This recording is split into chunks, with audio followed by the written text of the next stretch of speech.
My ancestors were Igbos from Nigeria, and Igbos are called black Jews, that they're industrious, that they go after things, that they're hard-working people. So all the way back in my DNA, we were self-sufficient. Igbo Area TV, on the Igbo. Hello, we would like to talk about the siege on Nnamdi Kanu's home. It's amazing. The Nigerian army and the government is doing whatever they like these days. And you know what pains me so much? The Igbo elders are not reacting. Ha! Onka wona. Okenye no n'uno ewu amuo n'ogbe. Okenye no n'uno ewu amuo n'ogbe. Well, you think what they're doing to IPOB is just about IPOB. It is a shame to you elders, a very big shame. If no elders will stand up and tell these people to stop this, stop messing up our land, stop that display of intimidation. This is a dent on the image of the Igbo people. So don't think it's about IPOB. No, no, no. Mparika na akpade Igbo. Ana egwu egwu na ana bayi n'inyi nna anyị gasị. O ifo gosiri ebe enyili nna anyị ka ndị a na-agba egwu na-eme ife solo ha. Ndị be anyị na-akwụrụ na-ene ha ifele mee ọnụ ndị elders anyị na ọnụ na ya apụtakwu okwu. Ifele mee ọnụ. Onye kpatara nkụ ahụ kpọbatara ngwerebe ya.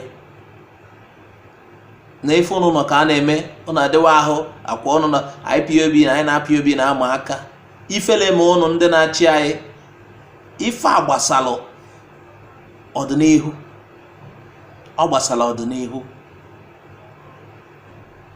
As you lay your bed, as you keep your bed, as you make your bed, so shall you lie on it.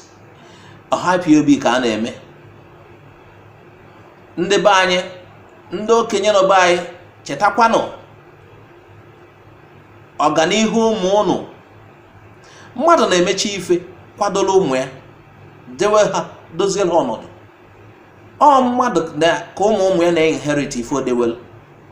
Ndị elders anyị ndị elders ndị Igbo ọha na eze na ndị ọzọ kele ife odewelu ụmụ unu. Etu aka ya esi nọgide n'obodo a. Etu aka esi nọgido a na-emekpa anyị ahụ anyị anọlụ anyị enweghị ike ikwu okwu. Negodo ife na-eme ebe a ọ ife ifele nyela ụnụ na ọnwụnụ na-ekwughị okwu. Ndị a na-agba egwu na ini nna ụnụ. Hell. Ebelu m ndị Igbo akwa. Fawu ezigbote ife mwute. Ezigbote ife mwute. So na onwe onye nwere ike ikunye ma ndị nọ na Senate, ma ndị eze gasị, ma ndị governors, onwe onye nwere ike iku na-egwu ha na ife awụ mpụ ka ha na-eme na anaba anyị. Shame to you. Yes, shame to you, our fathers. Shame to you, our fathers. Shame to you. Unu chekwa na IPOB ka a na-eme, ọ bụrụ IPOB ka unu na-eme. Ife awụ Igbo niile si agbazi na egwu na be anyị.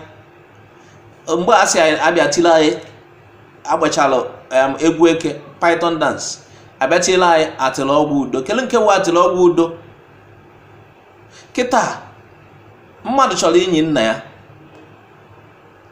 abịa wolu ndị amị kpuchikọcha ụzọ ebe nwa na nna go ịma na ebe a ka achụchalụ nta ebe a ka ịma akụkụ si akpagharị mgbe ụnụ dị n'ụmụazị ebe a wuche ebe ụnụ gba bọọlụ ebe a wuche ebe ụnụ si jechu mmiri nya ka ndị akwụchiri taa ụnụ a na-ene anya onwe onye nwere ike ikwu okwu. Hell, onye mere anyị ife a, onye mere anyị ife a ndị Igbo ka m hapụ ebe a. Thanks for watching Igbo Area TV. Please subscribe to our YouTube channel. Also click the bell icon. Like our Facebook page. Join our Facebook group. Follow us on Twitter and Instagram. Bye for now.